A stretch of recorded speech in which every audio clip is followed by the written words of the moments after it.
Hello and welcome to today's program, Kids, Drugs, and Violence. I'm your host, Stan Rhodes. In fact, we know some kids use drugs, but you might be surprised to find out just how many kids deal drugs.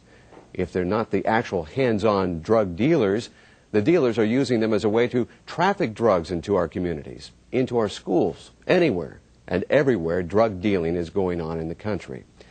Well, somebody who has seen firsthand how these kids are being pulled into the life of crime and violence is veteran Detroit Police Department Sergeant, trainer, and author Harold Rashan. Thanks for joining us. Good morning. Let's begin with, we know that children, and we're talking as young as elementary school age children, is the common thread here in the drug trade. Why is that? Some children live in urban communities. Most of the time this is found in your urban community. Kids need money just like adults do. Kids need attention just like adults do.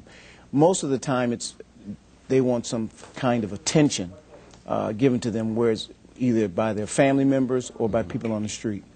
Is it easier to use a child rather than an adult? Oh, absolutely. Children are used in the drug trade most of the time because they don't get the sentencing that adults get if they're caught and go to jail or to prison. Children generally, depending upon the amount of narcotics that they're found with, will do very small times in jail or in juvenile facilities, sometimes up to 24 hours. If they're under 18 years old, they may go to a juvenile detention center until they're 19 or 21, and then they're let out. So for the most part, they don't spend the time in prison that the adults do. And this is a motivational thing for the dealers to try and get the children, but something they feel within them to use the child? Oh, absolutely, because it separates them from law enforcement. On the street, you're going to find, if there are a number of young people involved in the narcotic trade for a particular dealer, it separates law enforcement from the actual person that's supplying the narcotics to the community through the kids. The kids most of the time don't know the person who's actually supplying the narcotics. There's usually a middleman between the actual dealer and the children. What do the children gain from this? Obviously money is involved here, but what else besides that? Respect, notoriety, believe it or not. Amongst their peers? Amongst their peers, yeah. Because they take the money and they purchase brand new gym shoes or brand new jackets or sportswear jerseys and the like. And so... And they can flash the cash. And they can be observed by other young people as being somebody respectable in the community. Well, let's take a look at what we're talking about here. And this video you're about to see is of a Detroit Police Department raid of a dope house, a house that had a strong tie to juveniles. We are going to 510 Fernhill. It's a two-story, single-family, white frame dwelling with green trim.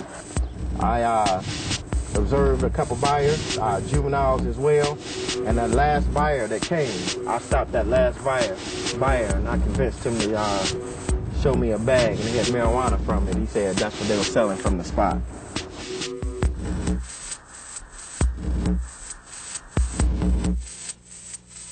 It might be some juveniles on the porch when we get there, because there was some 15, 16-year-olds like going up there when we went. So if we get out and we see gunfire prior to getting out the van, we'll back off and y'all back off. Okay? Get down the lower portion of the ground, be safe.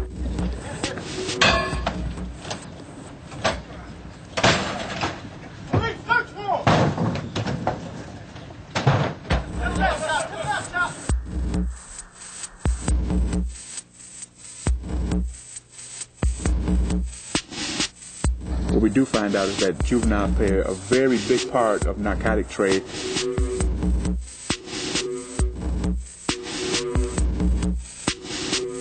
They're not trusted enough a lot of times to deal with the weight because they can be intimidated by the older guys on the street. So the big guys use the juvenile just to look out and pay them somewhere between $25 to $50 a day to look out and be lookouts and notify them when they're coming by using cell phones, two-way radios, or whistles, or do a certain signal when they see us coming. One of the guys had narcotics on him, so we're still searching, but so far we're good on marijuana, heroin, as well as narcotic proceeds.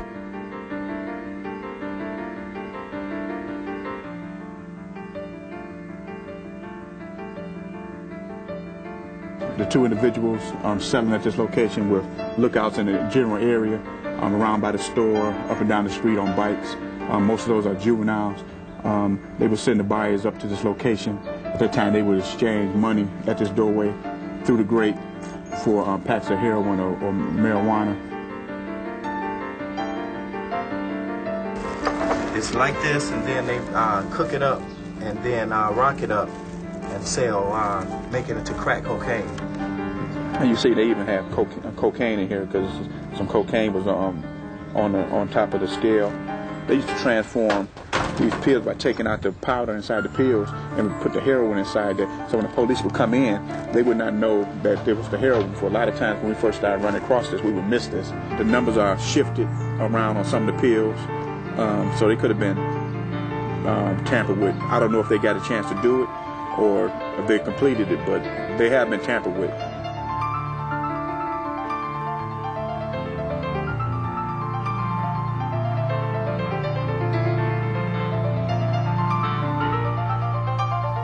When we pulled up, there was a juvenile that was in the street on the cell phone. I understand when you guys got inside, he had called inside to let them know the police were coming, but... Yes, he was a little late. Yeah, I can't believe that. What up? I really can't. What up, dog? Yeah, I'm here. What's up? I can hear you. I can hear you. What do you say? Yeah, you can know till later. You coming by now?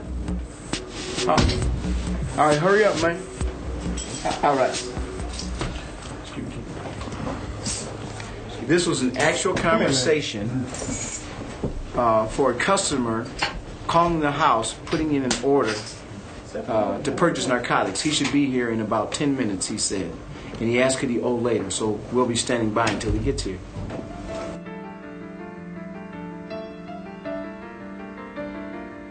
We raid 10 to 15 times a week or more. We run a juveniles maybe 30% of the time.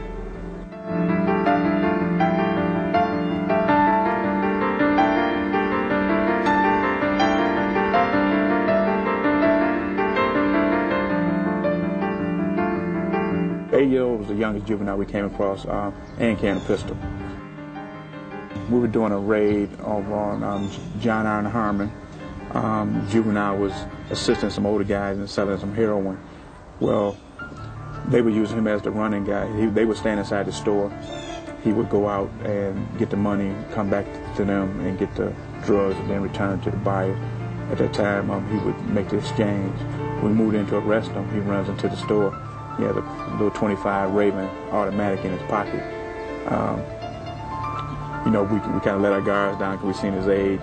But when you pat him down, we see he had a weapon, we realized that he could have had a chance to do us if he wanted to do us.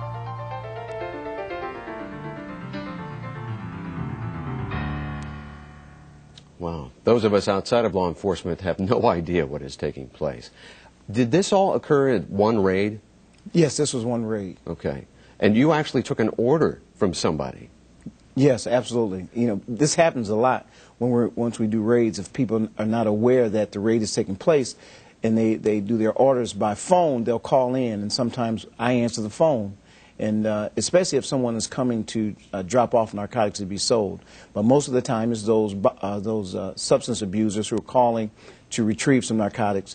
They will call and I'll answer the phone and take their order, and we wait on them until they get there. Kind of like a takeout system? Yes. Was it a significant drug bust in terms of the amount of drugs captured? In that particular raid? Mm-hmm. Oh, absolutely. We were able to get probably about maybe $2,000 worth of marijuana street value, but we were able to get probably $150,000 worth of cocaine. That cocaine was powder. It had not been cooked up and rocked up processed yet. Right. And if it had been processed and rocked up, it would have been about $150,000 street value of narcotics. But in its raw form, it was not as of value as it would be later on. No, not in that particular area. Were there other drugs besides marijuana and cocaine? There was some heroin also found in that particular raid. So a wide variety. Yes, yes. I found it interesting, part of what you were saying in this, that lookouts are paid dollars, kind of paid snitches, so to speak, to look out for people like yourself coming in to do the raids. They're paid lookouts, and this is another avenue that these drug dealers utilize children. Another way to get money to them. Yes, and they don't have to pay them as much. You pay a kid that's 12 years old $50. To him, that's $1,000, and he'll take that $50 a day just to let the drug dealer know that law enforcement is on his way or in the area. They don't necessarily have to be going to that house to raid, but if they're in the area, the lookout will notify either by sound, right, shut down for a little while, or just caution them that law enforcement is in the area. Now, we saw some kids on cell phones. Was that kind of part of that process? Yes, in that particular raid, one of the young men outside of the residence, when we came around the corner, started to call the drug dealers on the inside to let them know that raid vans were coming. And incidentally, we were inside the house, and we were inside the house probably about 30 seconds when another call came through over the two-way radio, said, you know, the hook, they're coming, the hook, they're coming. What do you mean by that, the hook is coming? The police are coming. Okay. And it was too late. We were already inside. And so we answered back and let them know we were already inside. And then we looked outside. We saw the young man coming around the corner. So how important is the technology of cell phones and, you know, all the different things that are PDAs and whatever else? How important are they to the drug business? Oh, they play a very important role. It's a way to communicate without being on a what we call a landline. It's a way to communicate. You can type in messages and they can read them. And so they communicate with one another. Way to do. Absolutely. They communicate with one another without trying to avoid law enforcement detection. So they can do it via cell phone from the little kids all the way up to the adults that are involved with this? Oh, absolutely. Absolutely. How often do you see this particular raid? How often is this repeated, would you say? Talking about the kids being involved? Well, the whole thing, the drug industry, that particular type of raid. Oh, that happens every single day in the United States where they have lookouts. In mostly urban areas, you'll see people hanging out outside, maybe between 50 and 100 yards away from the actual drug house, sometimes blocks away. We conducted several raids in one area every day to try to suppress and to capture the person that was supplying the narcotics. And we found that blocks away, people were using cell phones to contact other drug dealers in the area to let them know that we were in the area. And we would hear some of the calls, and then we started trying to round up those people that were involved in contacting the drug dealers to let them know that we were in the area. Is this activity more prevalent in certain geographic areas than others? I think that you find it in more areas that are socially or economically deprived, a lot of urban areas where families or children need some form of income. And this is one of the ways that they consider to be an easy way to get money and a fast way to get the money, to get the things, sometimes the things that they need. You asked me a question earlier about what's the attraction. One of the things is some of these young men and women are the breadwinners for their families. So this is a way to get not things that they necessarily want, but the things that they need. It's food. The income stream. Absolutely. Absolutely. Very good. Well, Sergeant Rashawn gains a lot of intelligence about juvenile drug dealers by going undercover, so to speak, with a camera crew, posing as a producer, developing a documentary about drugs. Well, let's watch and see how he does it and how much information he gets out of these kids by doing this.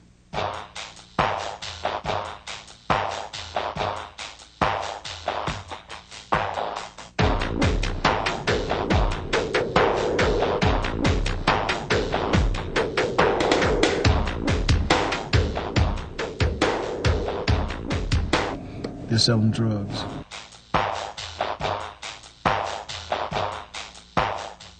You notice they were gathered in a pack. The reason that they gather in a pack like that is so they can protect one another and look out for one another. All right, they spotted us. That's why they separated. Forget the two walking in this direction. What's up, fellas?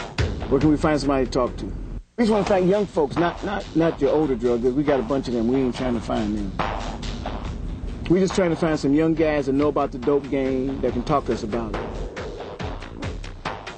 How old are you? 17. You said, how old are you? 17. Okay, what we want to talk about is juvenile selling dope. Are there a lot of juveniles selling dope in the city of Detroit? Yes, it is, sir. A lot? A lot. A lot. How much money does a juvenile make a day selling dope? A good 3.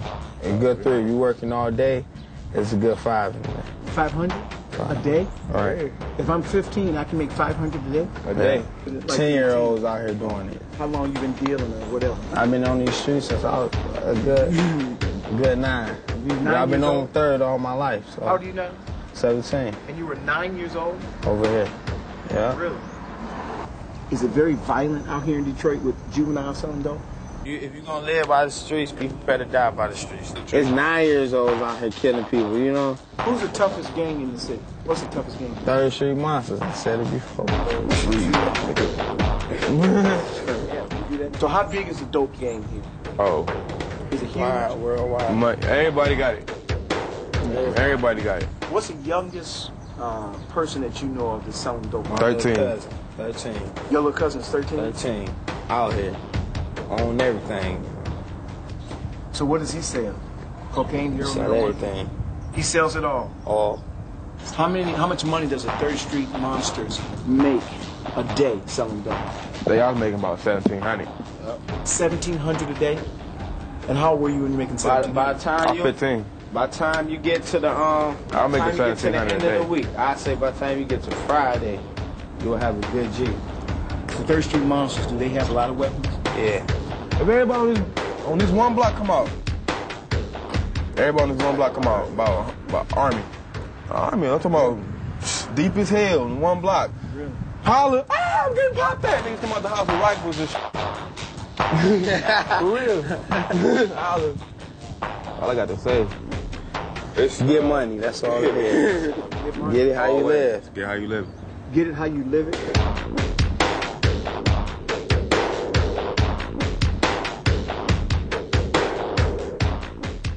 Fascinating. If they only knew that they were talking to a cop the entire time, right? Oh, absolutely. Oh.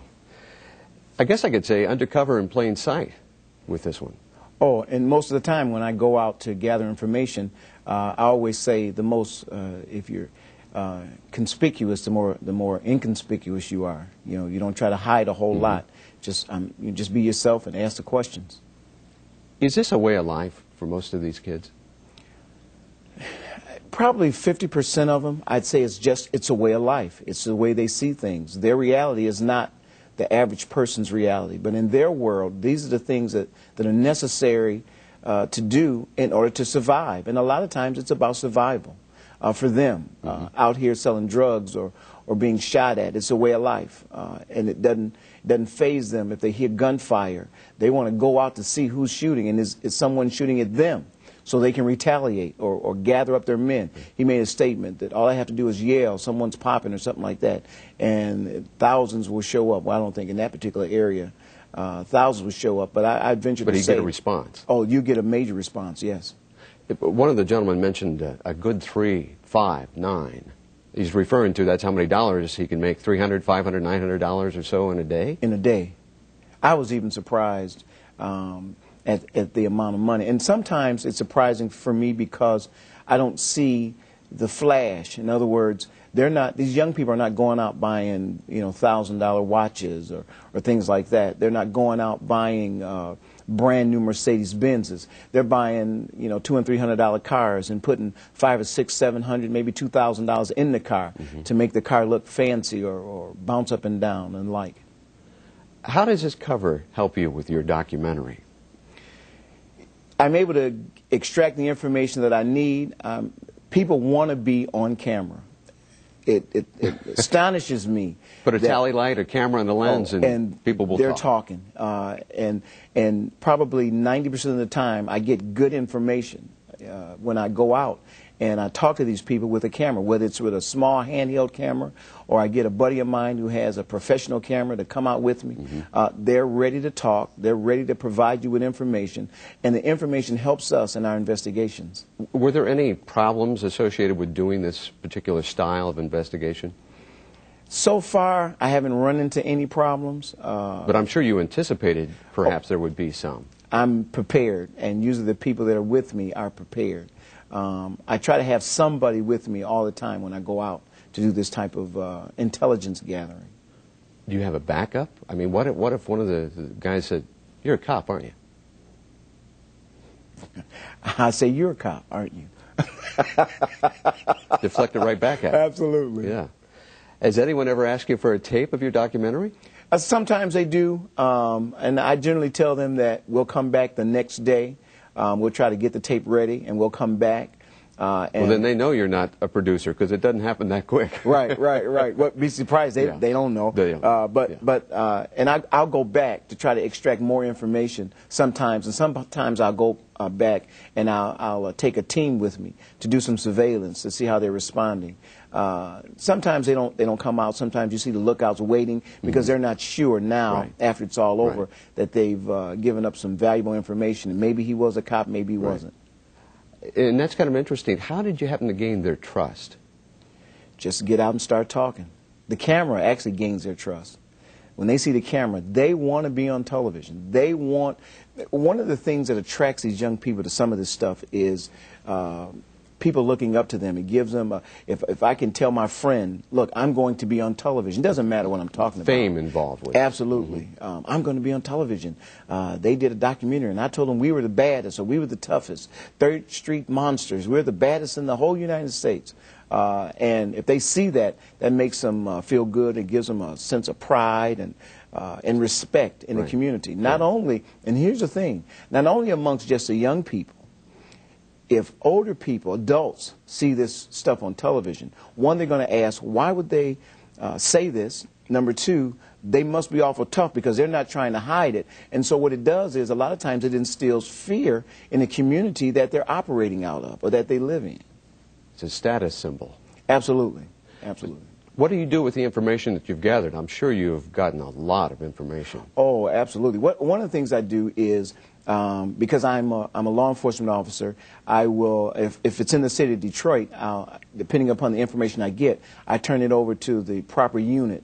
I'll either turn it over to a narcotic investigative crew, or I'll turn it over to our gang unit to investigate further, to gather more information, because it doesn't do us any good to take down one person, and that's just my opinion. Right, you're accumulating information. We could take down one person, but we're not going to have the effect on the quality of life unless we're able to take down 10 people at one time, or sometimes even more, 50 people at one time. They have a larger effect. Right. We do a lot of intelligence gathering, and this is one of the ways we utilize to identify who in the neighborhood is responsible for some homicides or some assaults, and also who the leaders of the particular gangs are, who the enforcers are for any particular gang. So this is another tool that we utilize, or that I utilize, to gather intelligence about particular individuals. And you share it with other law enforcement entities? Other law enforcement agencies in the area. I've done this in other cities. I've done this in Pittsburgh, Pennsylvania. I've done this in Columbia, South Carolina. And I turn the information over to the law enforcement agencies in that area. Wow. Well, we're going to take a short break, and when we come back, we're going to see how some people are actually recruited into drug dealing.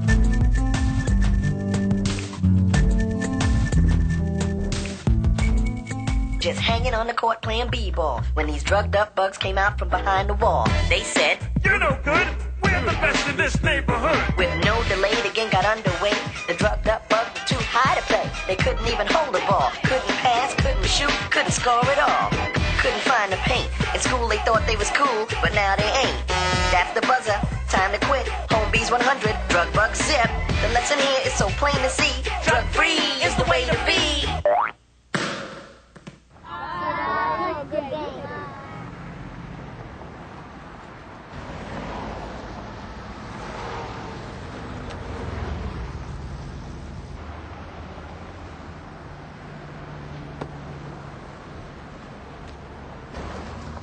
Just tell your little brother you forgot to pick him up because you were getting stoned. He'll understand.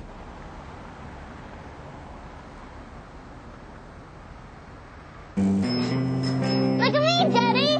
Look at me! Daddy, look at me! Look at me, look at me! Daddy, look at me! Ta-da!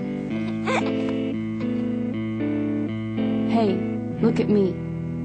Know how your kid spends her time, or she's more likely to do drugs. Be a parent.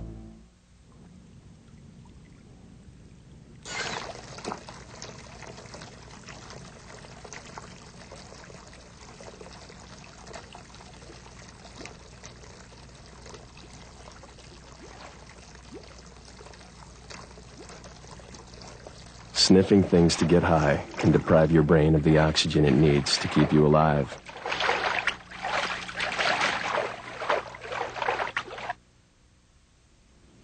And welcome back to our program. Sergeant Rashawn, in a book that you wrote, Terrorist in Designer Jeans, something you wrote, what, just a couple of years ago, you make an interesting link between drugs, gangs, and terrorists. Why do you make that connection? In my opinion, if you look at the definition that the United States government places on what a terrorist is, and you compare them to what gang members or persons involved in narcotic distribution do, they're similar. They're actually just alike. Some of the things that they do to create this fear in society are the same things that terrorist groups do. So in my opinion, I associate them. Some call them domestic terrorists, but there's been tales, and I'm not sure if they're true or not, that there's some connection with people in the United States and those who are members of the Al-Qaeda. But it really doesn't matter, in my opinion. And because terrorism is a popular word now, it's very important for us. Something the public understands. Oh, absolutely. And it's very important for us as a community and as a society to look at these guys seriously. These are the guys and girls that we're going to deal with every day. They're in our own backyards.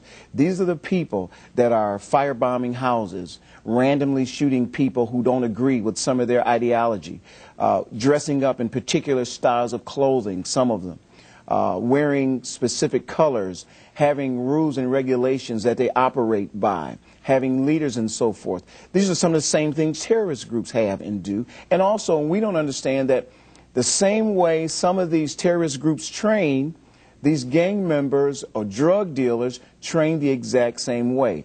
I think we should be more concerned with these people that are in our own backyards or living next door to us, around the corner, or up the street from us. More of an immediate threat. Oh, absolutely. More of an immediate threat. Absolutely. Absolutely. Well, terrorist groups need to recruit new members, and gangs are the same way. They need to find new members to fit specific needs. And there are a lot of reasons why and how drug dealers recruit kids into the world of organized drug trafficking. Well, you're about to hear firsthand from the recruiters themselves. One is a current drug dealer and gang leader. The other is a former drug dealer and gang leader. You're about to learn a lot by listening to what they have to say.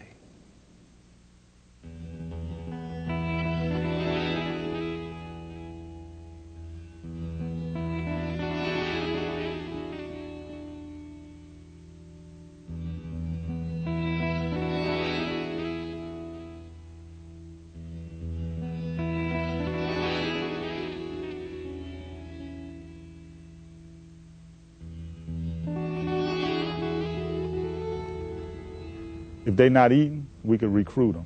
If they're poor, we could recruit them. Uneducated, we could recruit them. If we can impress them, we could recruit them. It's the money that draws them in. Everybody like money. I made a lot of money, man, you know. I'll say last year or so, I probably made, at least 100 grand. Sometimes these kids are paying the rent, the gas bill, car note. So mama don't stay angry once her bills are getting paid, and that's the only way she has to pay them. Why do you use kids to sell drugs? I mean, you think somebody gonna let me in the school, or, the laws of the day, you know what I'm saying? I can't hang out of the school and pump, so, I do what I have to, get the product where it needs to be. We had kids, we had a bunch of kids. We had from 5-year-olds up to teenagers, 19, 20. Would you stop a 5-year-old walking down the street with a bag coming from the store? I can give a 5-year-old a kilo of dope in a brown paper bag and tell him to walk down to the dope house and give it to my man, would you stop him? You ask them, you know, you want to make a few dollars. This is what you got to do. You know, most of these kids want to get out here and hustle, you know what I'm saying? So I talk to them, sit them down, hook them up with the work, let them know, don't f*** up, and, you know, you can make some bread. I use kids. I use grandmamas, mamas. Hey, anybody move the product. It's all about money. What's the best way to recruit a kid into a game? Find out what he likes. Find out what impresses him. What's the best way? Become his friend. And how you do that? Find out what he like to do. You know, if a basketball player like to play basketball, you buy him. If a little kid like playing basketball, you buy him a basketball rim and some gym shoes and a ball. What do the parents say? Thank you.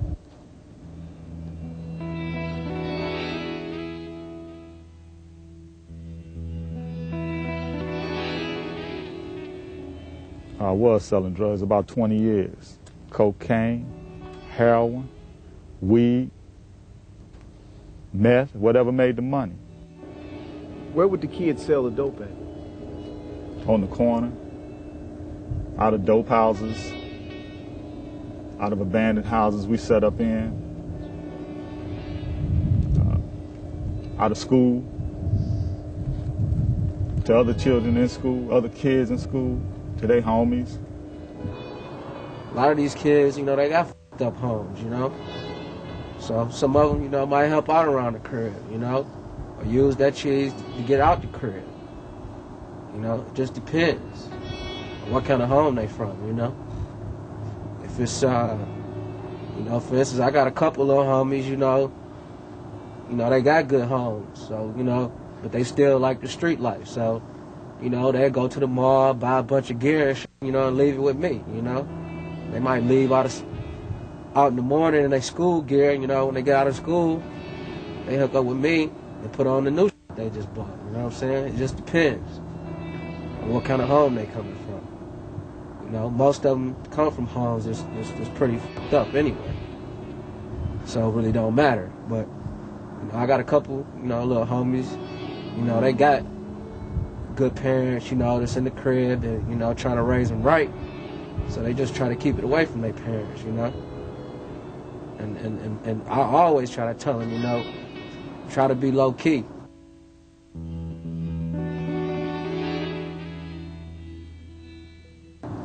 Do these kids carry guns? Some of them do. 9mm, AKs, whatever we could get our hands on. A lot of them carry guns, you know. A lot of them come around me with their you know, and I always tell them, look, you know, put that shit up. Don't get out here caught with no gun, man. Juveniles don't stay in jail. All you gotta do is take their mother down there to get them out. And they're back on the street within hours. You carry a gun? Yeah, I just told you, I carry a gun everywhere I go. Do you have a gun on you now? Hell yeah, I got a gun on me now.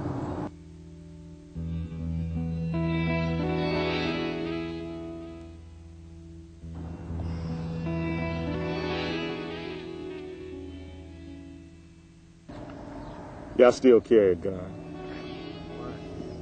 I stay armed. I carry a little 25 tucked down in my waistband. How violent is it? Right. You watch the news, somebody getting killed every day. This is worse than Baghdad. What about kids? How violent are the kids? If you grow up killing, then it's a way of life. If you grow up seeing people killed and people dying, it's a way of life. With drugs comes violence. It's a war. Like they say, a drug war. And have you ever seen a kid killed? I've seen kids killed. I've seen women killed. I've seen men killed. What do they get out of it? You know, money. They can make a few dollars. You know what I mean? A little credibility in the streets. You know, somehow I'm gonna hook them up with a cell phone, and, you know, get one of my heads to rent them a car or something, or get them a hotel room. What happens if a kid comes home with a brand new pair of gym shoes or a brand new jacket? If I didn't buy him, if it was my kid and I didn't buy him, I'd tell him to take them back, because everything comes with a price. I would tell a parent to constantly watch their kid. Pay attention to them. Pay attention to who they're with, where they're at. Search their rooms. Go in their rooms. Look up under the bed. Look up under the mattress. Make sure your child educated. Know what he's doing. Look in his room. Go through his drawers. Some parents don't even know their kids selling dope. Really? They don't know they got guns in the dresser drawer in their bedroom. They don't know they got a kilo in the bedroom up under the bed. An AK up under the mattress. Check your kids. See what they're doing. Know where they are. Do you tell kids the negatives about being involved in drug dealing? Of course. What are some of the things that you tell them? I tell them that this could lead to death, an instant death. But we try to simulate death. We put them in the room, cut off the lights, tell them to close their eyes. And we tell them death is 10 times worse than that. Kids and selling dope, don't do it. The bottom line is don't do it, because you're going to pay with your life. You're either going to die, you're either going to be locked up, incarcerated, or either you're going to be on the run for the rest of your life.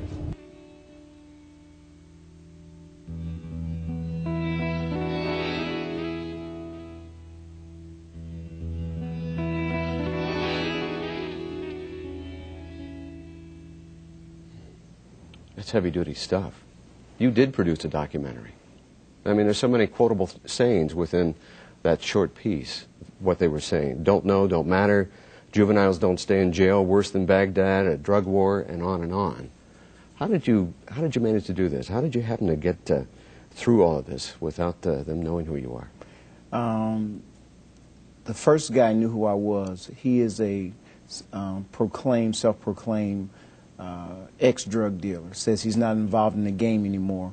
Whether he is or not, I don't know. What you're thinking about that? Do you actually become clean? I think you can, but that's a decision that you ultimately have to make. I think that if you separate yourself from the area that you grew up in, a lot of times these guys separate themselves, but as soon as they get down on their luck, if you will, they go back to what they know. Mm-hmm. And if drug dealing is what they know, then that's what they're going to go back to. What's the biggest lesson that we can learn from what you've just shown us? It's very important for us to pay attention to our children. Every aspect of their lives. They're children. Until they're out of your household, they're children. If they're 25 and they still live with you, you need to know what they're doing for the most part. And it's very important, especially younger children, that they utilize to distribute these narcotics. 8, 9, 10, 15, 16 years old. Parents work, and so they're not paying attention to their children's friends. They're not paying attention to their children's room. And we've created this environment somehow that our children are people too, and they are people too, and they should be respected. But at the same time, we need to be, because we're the trainers, ultimately, parents are the trainers. Right. And we need to pay attention to what they're doing. We need to pay attention to what's inside of their bedrooms, everything, from the love letter that they received, to the language that they're using, right, what they're watching on television. I encourage every single parent, and I know sometimes it's hard, but you've got to sit down with your children and watch some of the things that they're watching on television. And not only communicate, if you want to really find out what your kids are doing or what your children are involved in, you want to talk to two people. Their siblings, and you want to talk to their friends. I have a personal situation where my son, a young man, was coming to my house, and I noticed that he wore the same colors all the time. And so I casually walked out on the porch and, you know, how you doing? He was very respectful, and I asked him, so what crew you hanging with? And when I asked him that right away, he gave me the answer. He was a blood member, and he said, my father is a blood member, and my grandfather. We're all from California. So it's part of heritage. For some people, and so on and so forth. So I found out that my son was hanging with this young man, and right away I started to investigate my son's bedroom, his dresser drawers, his pants pocket, his book bags, and everything. And incidentally, my son being on the honor roll, I'm thinking, he's doing pretty good, but there are little bitty things that I found, and I eradicated the problem You took care of it immediately. Then. Yes. Why is it that gangs are using kids as their way to distribute drugs? Because it's easy. It's easy. Law enforcement, up until recent years, have not concentrated on young people. There was a group called Young Boys Incorporated, and their claim to fame was utilizing young men and women in a specific community to distribute the narcotics. The name sounds innocent. The name sounds innocent, but they were a large organization ran by about 3 or 4 men who had a man in the middle. So the kids on the street never knew. They knew the person's name, but they never actually saw the person that was distributing the narcotics, actually supplying the narcotics to the community. And then there was another young man who was 20 to 17. He would give the dope to the actual drug dealers, or the salesmen, if you will, on the street. It was operated and ran as good as Ford Motor Company or GM or any corporate organization in the United States. So they had a well-organized business plan. They had a distribution system set up. Everything was right in line. Oh, they had training. They had salesmen. They had marketing experts to go in specific areas. They knew which type of drug to sell in a specific area. The drug was labeled. It was marked. These are not your typical drug dealers selling packs of heroin just to, if I'm a heroin addict, I want specific drugs because I want the best. Mm-hmm. I want the best cocaine. I want the best marijuana, if you will. So I'm going to go to the people that supply the best. These people had a strategy that they gave away narcotics for a short period of time, and then they sold, which kept you coming back for more. Amazing. Well, as we've said, gangs are using kids to carry out their drug-related terrorist attacks. You're about to see and hear firsthand from a teenage gang member about just how violent a world these kids are living in.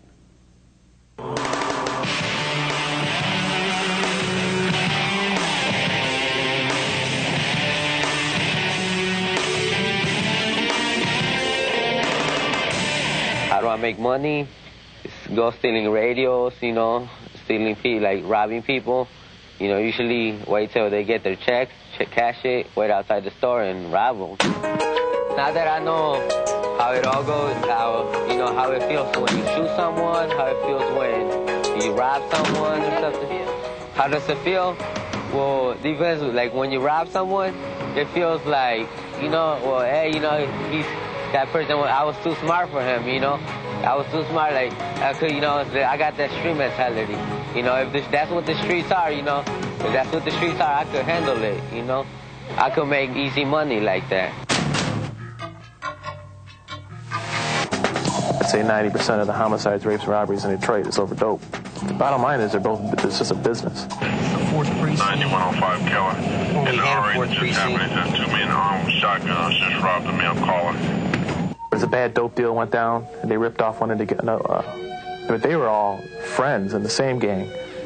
But they wanted to rip another one off, and they shot him in the head.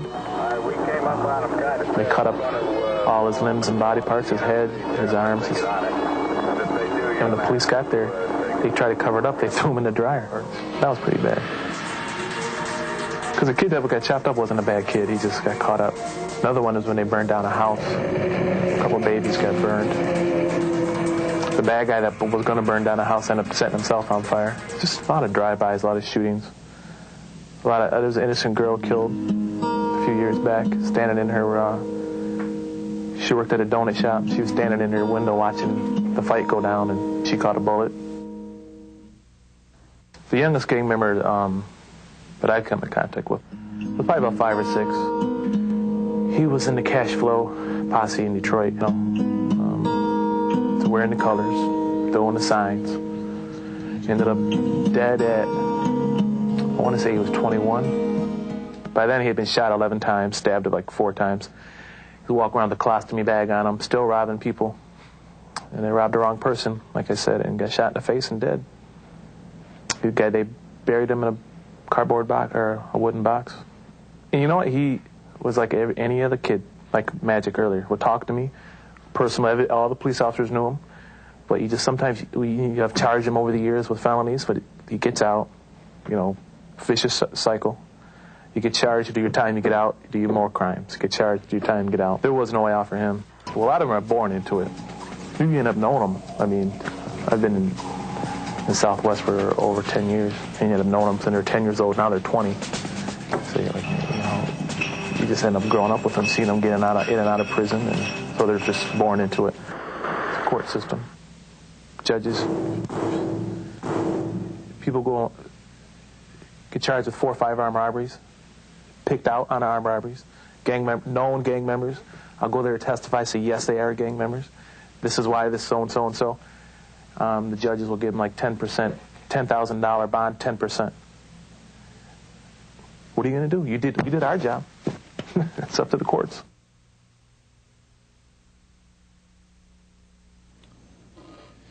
Well, Detroit is a big city, obviously, with a big crime and drug problem. Are there similar problems in other cities like this? Is it similar elsewhere? Oh, it's exactly the same throughout the United States. It's not. This is not just a activity that takes place in Detroit. It takes place in Boston. It takes place in Connecticut, believe it or not. It takes place in New York, San Francisco, L.A., Toledo, Ohio. I mean, it takes place all over the country. All over the place. Different races? Different races, black, white, Hispanic, Indian. It takes place everywhere. What is the common thread? Money. Money is the common thread. And respect. Their need for money. Their need for money, absolutely. Are there good kids involved in this? Oh, yes. And the thing about good kids is it's a smart thing. What we think of good kids. Right. Well, it's a smart thing to utilize a kid who has a mother and a father at home and has a wholesome family, because they're the least suspecting of their kids being involved in this type of thing. I had an incident where we raided a house in the suburbs, and this young man had about 3 guns that were utilized by gang members inside of his house, and he was a above 3.5 average student. Mm-hmm. Why would they utilize him? Because they know that his parents would not suspect him because he was such a good kid, and it was away from the action, if you will. It wasn't in the middle of the urban city where law enforcement is active in fighting crime on a regular basis. So he was a vital resource for them. He was a vital resource for them, yes. Is it always gang members who do the dealing and are involved in the drug trade? No, but these young men understand if you utilize gang members, then it'll be more organized. It's a trust factor. If I have people that I'm constantly involved with, and that we all call ourselves a specific gang name, then they're going to trust me, and I'm going to trust them. And they do understand that there's violence involved, and if they do anything that violates any of the rules that the actual supplier has set up or that I set up, then they're going to pay a price for it, and sometimes that price includes death. What was the role of drugs in the sad story the officer talked about? This particular group, years ago it used to be if you have 30 gang members, for example, you'd have maybe 25 of them involved in graffiti and robbery and things like that, and then you'd have 5 that were involved in the distribution of narcotics. Well, today, because it's a lucrative business, out of that 30, you might have 28 that are involved in narcotic activity and 2 doing all the spray painting and a few being involved in robberies and whatnot. But the majority of them are involved in the drug trade, and that's because they make a lot of money doing it. I know you're very familiar with a group in Detroit called the Dexter Boys. Yes. Well, let's see what they do.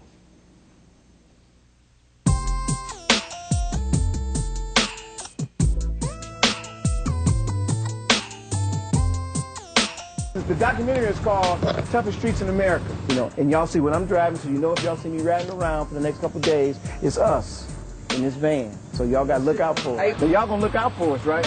This is the truck I'm in. This is the only truck I'm going to be. So if I just ride, just stay on this street and I'll see some more Dexter Boys. You stand right here, you going to see some more. I'll see a lot of more.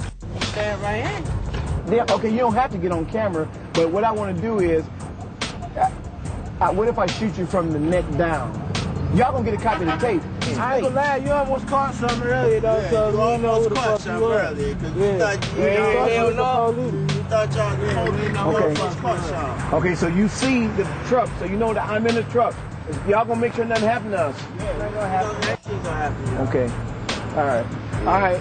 We'll see y'all. I'll see y'all later on this evening. Yeah.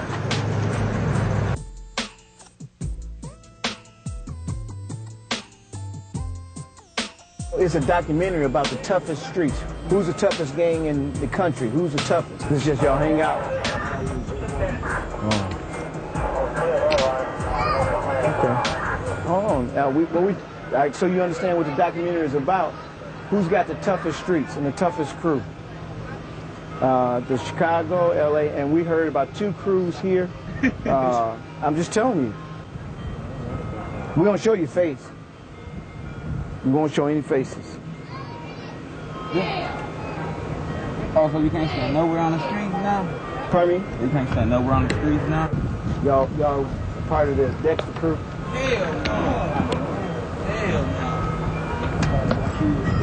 no. Your kids' crew? Okay. And so we're going to all the major cities, and we're trying to see who's the toughest.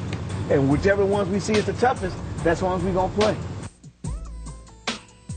How can y'all tell the difference if I come in the hood? How can you tell if I'm a Dexter boy or if I'm a Joy Road boy? If you from Dexter part over here, we white teed and black teed. We don't wear nothing else.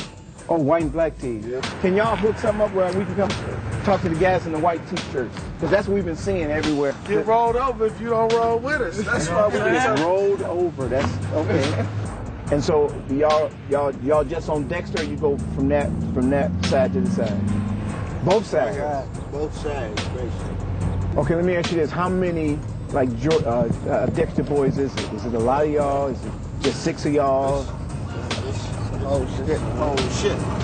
A ship? What's a ship? A whole army full of us. Like 100 of y'all? Yeah. Oh, it's more than 100? Yeah, it's about 1,000 of us. About 1,000. About how many? About 1,000 of us. I'm gonna say 700. I'm gonna say 1,000. Let me ask you this: if I come over here and I decide to sell, because this is a popular station right here, right?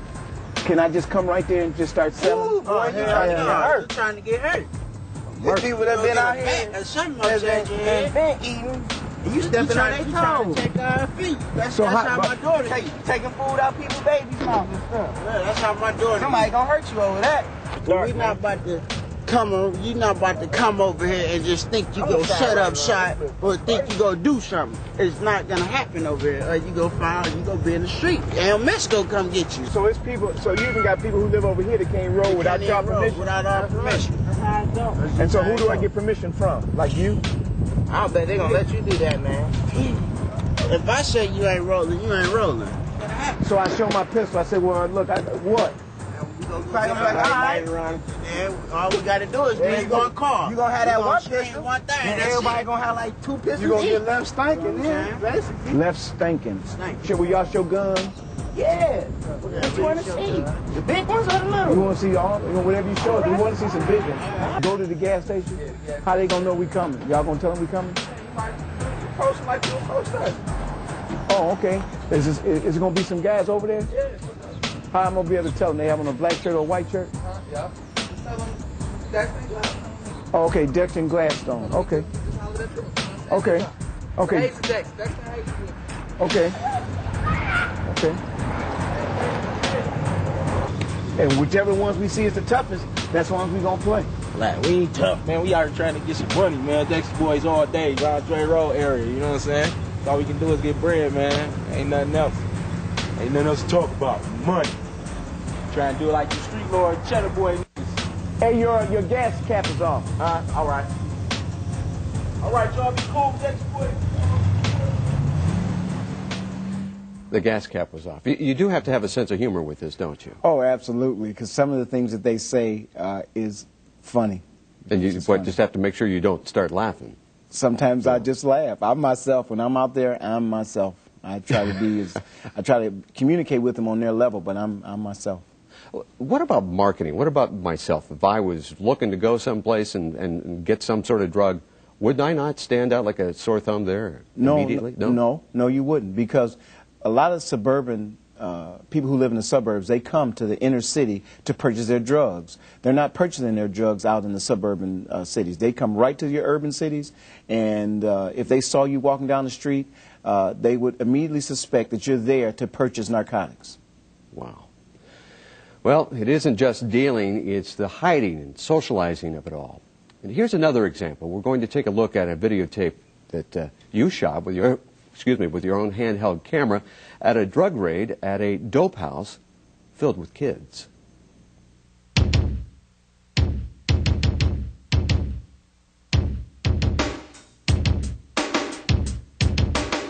Let me see that dope. How old are you? 18. Turn around. How old are you? 16. 16. Where's that pistol? Right here. Hold it up. Turn around, young lady. How old are you? 17. Straight ahead, still. This is a dope that juveniles sell. Turn around. How old are you? 18. Turn around. How old are you? 20. How old are you? 20. This is a CD. It's a CD. How to make crack. It's a scale. And it's a scale. Oh. Digital scale. Turn around. How old are you? 20. About how much money total that we have, you think? Dana? Yeah. So you Dana, that's your handle? That's your street name, Dana? That's my real name. What your boys call you? Dana. Dana? Yeah. How long you been in this house? For like 20 minutes. For like 20 minutes? Yeah. You know this was a dope house, right? Red t-shirt. No. How much? Because this is probably 1,000 right here, just in 20s. Probably got another 1,000. I would guess 2,500. But we'll have an exact answer for you in about 15 minutes.